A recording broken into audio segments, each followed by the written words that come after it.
Сонымен, өткен бейнероликтерде біз білім беру жүйесінің құрылымын және мектептер мен университеттердің қалай қалыптасқанын талқыладық. Енді ақшаға көшіп, біліміміздің қалай қаржыландырылатынына тоқталайық. Қазақстандағы білім беру саласы жеке құрылымдардан да, мемлекеттік құрылымдардан да ақшалады. Балабақшалар мен жоғарғы оқу орындарында жеке қаражат көбірек болса, орта білім беруде ақша негізінен бюджеттен түсетінін бәріміз білеміз. Мемлекеттік бюджет өзіміздің салықтардан, түрлі алымдардан және басқа да төлемдерден құралады. Сондықтан білім саласындағы шенеуніктердің ақшамызды қалай жұмсайтыны бәрімізді қызықтыру керек, және оны бүгін анықтайтын боламыз. Ду қол шапалақ, біз бастаймыз.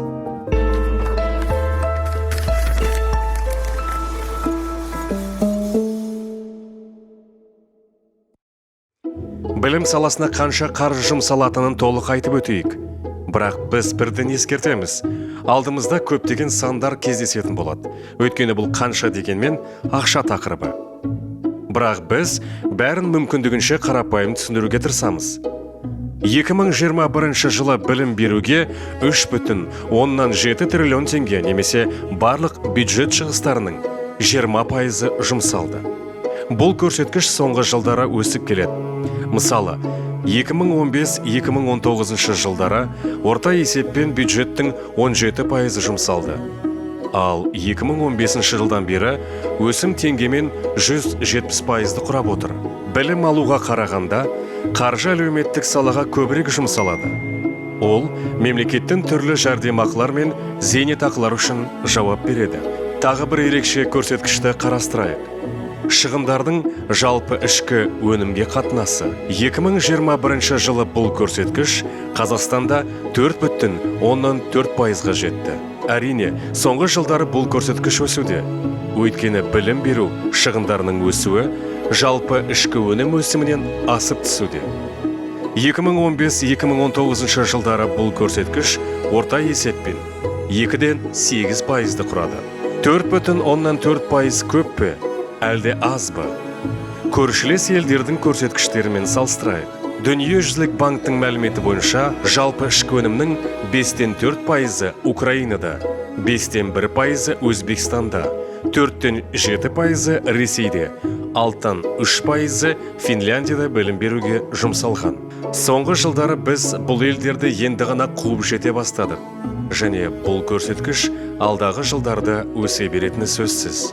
Осылайша, 2025 жылға қарай жалпы ішкі өнімнің үлесі ретінде білім беруге мемлекеттік шығындарының мақсатты көрсеткіші 7%-ды құрайды. 2022-2024 жылдарға арналған республикалық бюджет жобасына қарағанда бұл мақсатқа қол жеткізуге болады. Өйткені алдағы 3 жылда білім беруге жұмсалатын қаржыны 87%-ға арттыру жоспарлануда. Ал бұл жергілікті бюджетті есептемегенде тек республикалық бюджет. Еске салайық, мемлекеттік бюджет республикалық және жергілікті аймақтық бюджеттерінен тұрады. Нәтижесінде біз білімге көп ақша жұмсай бастадық, және одан да көп жұмсайтын боламыз деп қорытынды жасауға болады. Яғни қазір ақшамен мәселелер азайды. Осы жерде логикалық сұрақ туады. Біз бұл ақшаны қаншалықты тиімді жұмсаймыз? Бірақ тиімділікке кіріспес бұрын, осы ақшаның барлығы не үшін жұмсалып жатқанын қарастырайық. Жалпы шығындарды 5 негізгі категорияға бөлуге болады. Бұл мектепке дейінгі, мектепке, орта білімнен кейінгі, жоғары білім беруге және басқа да шығындар.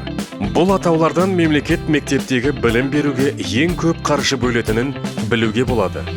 Өйткені мектептегі білім берудегі жекеменшік сектордың үлесі өте төмен. Әсіресе, әр қалада өте көп кездесетін жекеменшік балабақшалар немесе университеттермен салыстырғанда. Алдымен республикалық бюджетке тоқталайық. 2021 жылы білім саласына республикалық бюджеттен 1,4 триллион теңгеге жуық қаражат бөлінді. Оның 59,4% мектептегі білім беруге, ал ақшаның 4/1 жоғары және жоғары оқу орнынан кейінгі білім беруге бөлінген. балабақшаға 5,5% ғана жұмсалса, қалған 10% басқа шығындарға бөлінген. Тағы да айта кетейік, бұл жергілікті облыстық бюджеттерді қоспағанда, тек республикалық бюджет. Өкінішке орай, біз жалпы мемлекеттік бюджеттің мұндай бөлінуін таппадық. Бірақ аймақтарда ақшаның қалай жұмсалатынын түсіну үшін белгілі бір облыстың бюджетін қарап шығуға болады. Мысалы, Ақмола облысында 2021 жылы білім беруге жұмсалған қаржының 70% мектептерге, 12% балабақшаларға және 9% колледждерге бөлінді. Жалпы облыс бюджетіндегі білім саласына бөлінген шығындардың үлесі 38%-ді құрады. Яғни барлығын қоссақ, мемлекеттік шығындардың 2/3-іне жуығы мектептегі білімге түседі. Енді тереңірек көрейік. Сол Ақмола облысын алатын болсақ, білім саласына жұмсалған қаржының 58%-і жалақы мен соған байланысты салық шығындарына бөлінді. Облыс ақшаның 10%-ын түрлі құрал жабдықтарға, негізгі құралдарға және ғимараттарды салу мен оларды қайтадан жаңғыртуға жұмсады. Шығындардың 25%-і басқа қызметтер мен жұмыстардың ақысы деп аталатын бөлімге түсті. Бұл жерде әрине орынды сұрақ туындайды. Басқа қызметтер мен жұмыстар деген не? Бірақ бір сәт тереңірек қараса. Сол Ақмола облысының мектептегі білім беруде бөлек қарастырайық. Демек, онда жалақының үлесі одан да жоғары. Ол 80%-ді құрайды. Ал мәселен, Елордадағы нөмірі 60-шы мектеп лицейде жалақы қорына бюджеттің 82% бөлінген. Жалпы орта білім берудегі жағдай осындай. Ақшаның 80%-і мұғалімдер мен басқада мектеп қызметкерлерінің жалақысына кетеді екен. Бірақ жалақымен бәрі түсінікті болса, білімге бөлінген қаржының 25%-ын алатын басқа қызметтер мен жұмыстар деген не? Сол нөмірі 60-шы мектеп лицейдің бюджетін алатын болсақ, бұл ақша мектепті күтіп ұстауға, ұсақ жөндеу жұмыстарына, қызметкерлерді медициналық тексеруден өткізуге, мұғалімдердің біліктілігін арттыруға, ақпараттық білім беру платформаларына кіруге және тағы басқа үшін жұмсалды. Жоғарғы оқу орындарында жағдай басқаша. Өйткені онда мемлекеттік университеттер бюджеттен бөлек жұмыс істейді және коммерциялық емес акционерлік қоғамына жатады. Және бұл саладағы жекеменшік сектордың үлесі мектептегі білімге қарағанда жоғары. Жергілікті бюджеттен жоғары оқу орындарына өте аз қаржы бөлінеді. Негізінен аймақтар республикалық бюджеттен түскен қаржыны көп балалы және жағдайы төмен отбасы балаларының білім алуына жұмсайды. Мысалы, 2021 жылы бұл бағдарлама бойынша ел бойынша 2673 студентті оқытуға шамамен 2,7 миллиард теңгеге қаржы жұмсалды. Дегенмен, университеттер белгілі бір дәрежеде ең дарынды студенттердің, яғни грант иегерлерінің оқу ақысы түрінде бюджетке тәуелді. Бұл қаржы жергілікті бюджетке түспей, тікелей республикалық бюджеттен түседі. Мысалы, 2021 жылы мұндай студенттерге 212 миллиард теңге бөлінді. Ал ондай студенттердің саны 55.540 адамды құрады. Бұл бір оқушыға 3,82 миллион теңгеден келеді. 2022 жылы олар 16%-ға көп жұмсамақшы. Бірақ бір оқушыға шаққандағы орташа шығындар шамамен бірдей деңгейде қалады. Еліміздегі белгілі университеттердің қаржылық есептерінде қарап шығып, ол жерден көптеген қызықты нәрселерді таптық. Бірақ бұл туралы кейінірек білім беру және басқа да қызметтерді көрсетуден кім қанша жұмсайтынын, дәлірек айтсақ, алатынын көрейік. Евразия ұлттық университеті, Қазақ ұлттық университеті, КИМЭП, Нархоз, КБТУ және Қазақ ұлттық университеті сияқты 6 университеттің есептерін қарадық. Табыс көлемі бойынша бірінші тұрған Қазақ ұлттық университеті 2019 жылы 20 миллиард теңгеге жуық табыс тапты. Оның 13,6 миллиард теңгесі онда оқитын грант студенттеріне бюджеттен бөлінген. Екінші орын алған Евразия ұлттық университеті 16,5 миллиард теңге табыс тапса да бюджетке тәуелді. Одан 11,9 миллиард теңге алған. Басқа университеттердің ішінде тек Қазақ ұлттық техникалық университеті ғана 10 миллиард теңгеден асты, ал КИМЭП 4-6 миллиард теңге ғана табыс тапқан. Назарбаев университеті болса, қаржылық есептерді жарияламайды. Дегенмен, университетке 2021 жылы бюджеттің кемінде 58,8 миллиард теңге түсті деп айта аламыз. Оның басым бөлігі 2348 оқушының білім алуына 58 миллиард теңгеге жұмсалды. Бір оқушыға орта есеппен 21 миллион теңге жұмсалған екен. Ақша қаншалықты тиімді жұмсалады? Жарайды, біз мемлекетіміздің білімге қанша қаражат бөлетінін анықтадық. Енді тиімділік мәселесіне тоқталайық. Тақырыпты грант алушылар мен жалпы университеттермен жалғастыратын болсақ, онда бұл жерде біздің көрсеткіштерді Ресей университеттерімен салыстыруға болады. Мысалы, 2018 жылы эксперт-ра зерттеуіне сүйенсек, Санкт-Петербург мемлекеттік университеті бір студентке 657 мың рубль, ал Мәскеу мемлекеттік университеті жылына 734 мың рубль жұмсаған. Бұл шығындар біздің бір грант алушының шығындарымен салыстырмалы. Сонымен қатар, қызметкерлердің жалақысы және Ресей Федерациясы астаналарының шығындарын толық алсақ, біздікінен әлдеқайда жоғары болуы мүмкін. Осыған қарамастан, Times рейтингіне сәйкес, біздің университеттер ресейлік жоғары оқу орындарынан төменірек. Бұл шығындардың тиімділігі туралы өте жақсы айтады. Ал Назарбаев университетінде шығындар деңгейі болса, әлемдегі үздік университеттермен салыстыруға келеді. Гарвард білім алу үшін орта есеппен жылына 50 мың доллар сұрайды. Өйткені НУ-ға қарағанда Гарвардта 10 есе көп студенттер оқиды. Дегенмен, жоспардағы студенттерді 8 мың адамға дейін арттыру бір оқушыға кететін шығынды азайту үшін жеткілікті ме, жоқ па? Мұндай өсін мүмкін бе?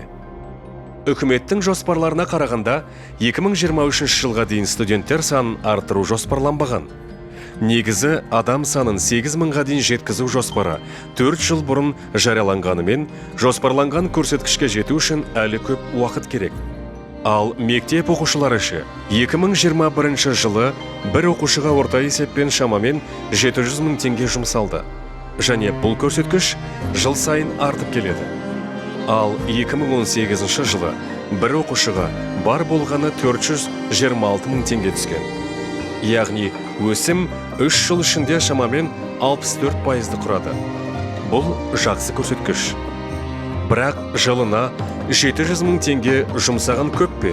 Мысалы, экономикалық ынтымақтастық пен даму ұйымы елдерінде бір студентке жылына орта есеппен 20.700 доллар немесе теңгемен алғанда 7,2% миллион теңге жұмсалған. Бұл бізден 10 есе артық. Бір студентке жұмсалатын шығын аймақтарда басқаша екенін байқаймыз. Солтүстік Қазақстан, Қостанай, Ақмола облыстарында жыл сайын 830 мың теңгеден астам қаражат жұмсалады. Бұл негізінен халықтың аздығынан. Оңтүстік облыстарда жағдай керісінше.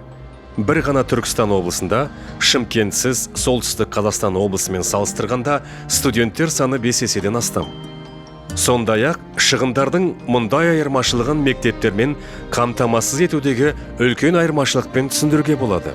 Солтүстік Қазақстан облысында бір мектепте орта есеппен 156 оқушыдан келеді, ал жалпы республика бойынша бұл көрсеткіш бір мектепке 468 оқушыдан келеді. Бұл жерде соңғы 2 жылдықта білім беруге жұмсалған қаражаттың тиімділігіне қатысты көптеген сұрақтар туындайды. Қазақстанда бұл көрсеткіш 21 ғасырдың басынан 20%-ға өскеніне қарамастан, кейбір аймақтардағы жағдай өте аянышты болып көрінеді. Мәселен, Елордада бір мектепте 1466 оқушыдан келсе, Шымкентте 1231 оқушыдан келеді. Мұнда мемлекетіміздің әртүрлі бағыттарының қаншалықты бірдей емес жұмыс істейтінін көруге болады. Экономикалық саясат ішкі мигранттардың санын және урбанизацияның жалпы процесін арттырды. Сол уақытта демографиялық болжамдар мен статистика бұл сәттерді ескермеді. Ал жергілікті билік мұндай балалар көбеюіне дайын болмады. Ал жалпы ірі қалалардағы қала құрылысы саясаты осы уақыт ішінде тұрғындар арасында көптеген сұрақтар туғызды. Бір қол екінші қолдың не істеп жатқанын білмейді деген мақал бар. Бұл мәселенің пайда болуы осы мақалаға сәйкес. Ал енді ең болмағанда цифрландыру мен білім саласындағы реформалар арқылы бұл мәселе жақын арада шешіледі деп сенеміз. Дегенмен, балалар саны әлі де өсуде. 2017 жылдың соңынан 2020 жылдың соңына дейін бар болғаны 3 жылдың ішінде ел бойынша 0 және 15 жас аралығындағы балалар саны 8,4%-ға өсті. Әрине, ең үлкен өсім еліміздің дамыған аймақтарында байқалады. Астанада 24%, Алматыда 18%, Маңғыстау облысында 13%, Түркістан облысында Шымкентті қосқанда өсім 9%-ға жеткен. 9% аз дейтін шығарсыздар, бірақ 9% өсім 100 мың бала болып табылады, және олар 3 жылда пайда болды. Солтүстік Қазақстан облысында жалпы осы жастағы балалар саны бар болғаны 121 мың адамды құрайды. Мектептегі білім сапасы ше? Өкінішке орай, біз өткен жолы айтқан PISA 2018 зерттеуінің нәтижелері өте өкінішті болып шықты. Бұл зерттеу сонымен қатар шығындар туралы мәліметтерді береді. Жалпы алғанда шығындар көлемі мен сынақ нәтижелері арасында белгілі бір байланыс бар.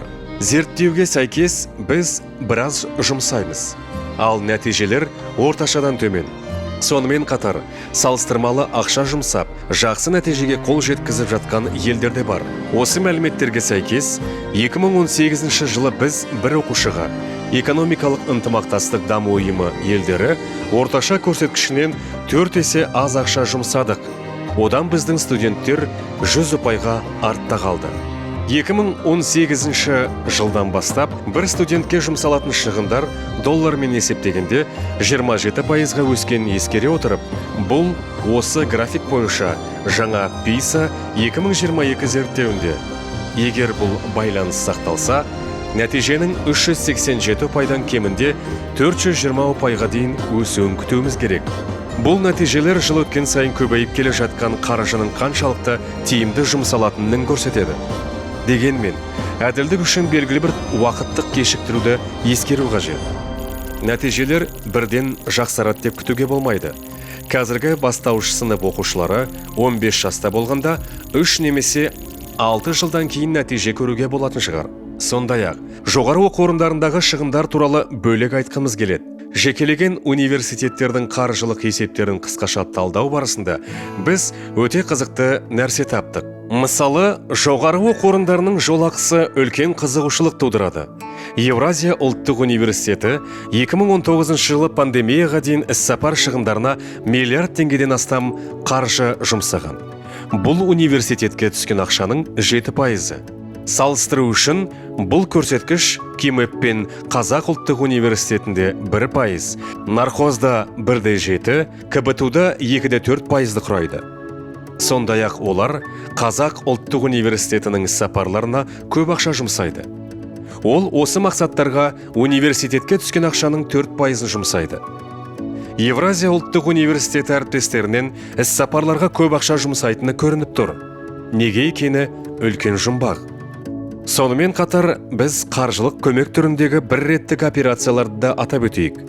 Жалпы аталған университеттер әдетте кассаларын сеніммен жаппайды.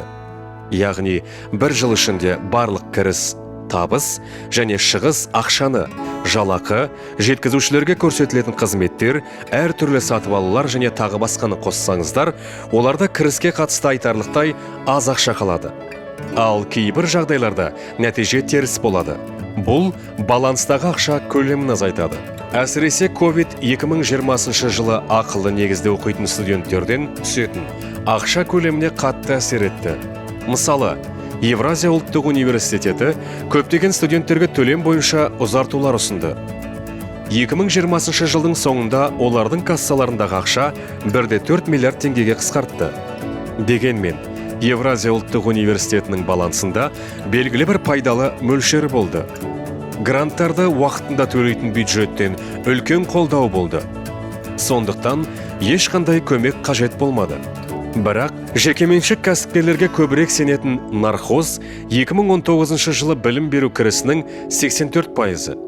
2020 жылдың қарашасында Верный Капитал тобы акционерлерінен 3 миллиард теңге көлемінде қаржылық көмек алды. Қазақ ұлттық университетіне келетін болсақ, соңғы жылдары бірнеше өте қызықты және маңызды корпоративтік оқиғалар болды. Бұған дейін университет 2018 жылдың соңында Астана банкінен 2 миллиард теңгеге жуық шығынға ұшырады. Алайда университет бірнеше мемлекеттік мекемелермен бірігіп, банк таратылмай тұрып, кепіл шартын жасатты. Розыбакиев пен Гагарин арасындағы Әл-Фарабиден сәл жоғары, көлемі 1 гектар, 2 миллиард теңгеге жер алған. Алайда қазір базардағы бағаларға қарасақ, бұл жер үшін 1,5 миллиард теңгеден көп ақша төлейтін ешкім жоқ. Сонымен қатар бір қызығы, ерікті түрде тарату комиссиясы бұл кепілдің заңдылығын сотқа беріп, жерді банктың барлық зардап шеккен кредиторлар арасында бірдей бөлуге тырысуда. Осы қайғылы оқиғадан басқа, осыдан 1-2 жыл бұрын университет түрік инвесторларымен бірге 1 миллиард долларға 1250 орны бар үлкен жатақхана ашты.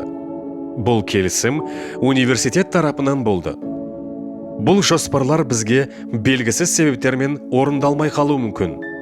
Келісім шартта келіспеушіліктер туындаған жағдайда, тараптар оны Стокгольмдегі коммерциялық арбитраждық сот шешеді деп көрсетілген болса да, университет жатақхана мердігерімен шартты жарамсыз деп тану туралы сотта осы келісім шарттың заңға сәйкес еместігін айтып, жеңіп шықты.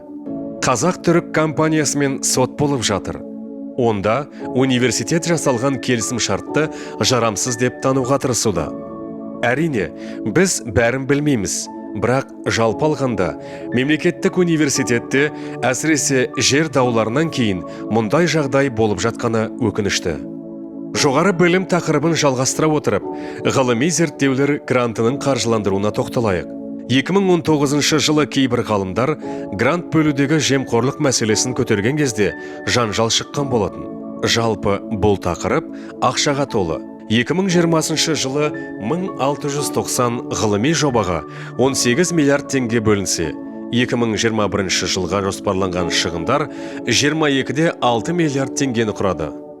Гранттарды кімге бөлу керектігін шешу үшін ұлттық мемлекеттік ғылыми техникалық сараптама орталығы компаниясы ғылыми техникалық сараптама жүргізеді. Бұл ұлттық компания 2020 жылы 13547 сараптама жүргізу үшін мемлекеттен 2,4 миллиард теңге алған. 18 миллиард теңгені ғылыми зерттеулерге жұмсау үшін мемлекет 2,4 миллиард теңге жұмсау керек екен. Тиімсіз көрінеді, солай емес пе?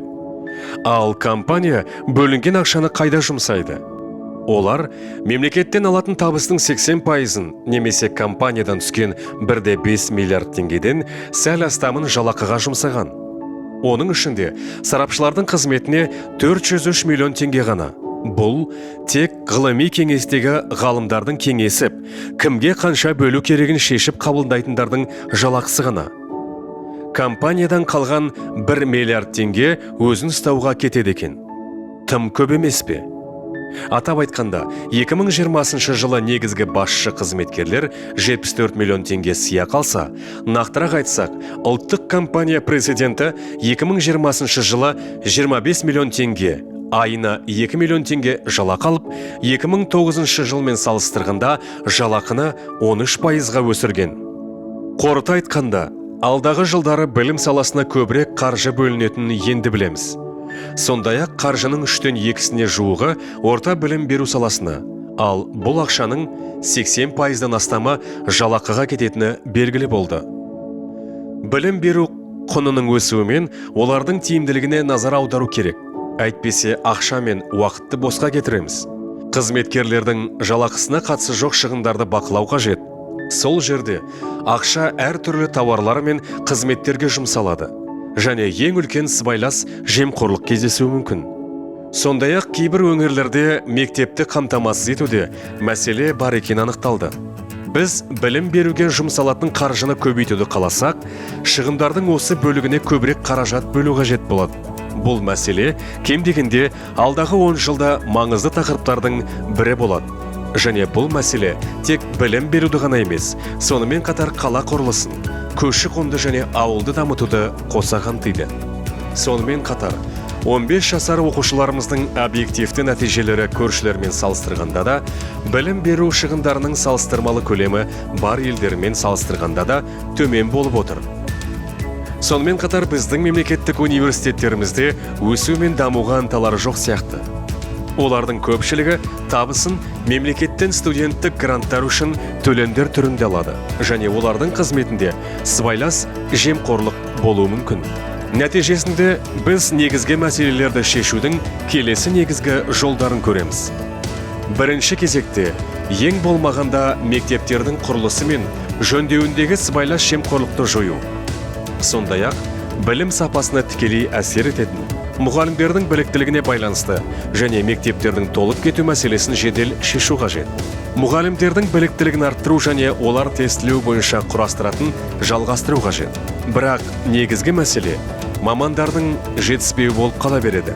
Егер қысқа мерзімді шешімдер туралы айтатын болсақ, оны тек жалақыны көтеру арқылы шешуге болады. Жас маман педагогикалық училищеде 4 жыл оқығаннан кейін мұғалімнің нақты табысы төмендейтініне сенімді болу үшін жалақы тұрақты түрде орташадан жоғары болу керек. Сондықтан шығындардың өсуі жалақыға да әсер ету керек. Қалай болғанда да, алдағы бірнеше жыл білім саласы үшін өте қызық болады. Қазіргі үкімет жақсартылған нәтиже алу үшін бұл салаға тиімді қаржы құя ала ма, жоқ па? Өз идеяларымызды ұсынып, тамашалап көрейік. Баршаңызға оқулық.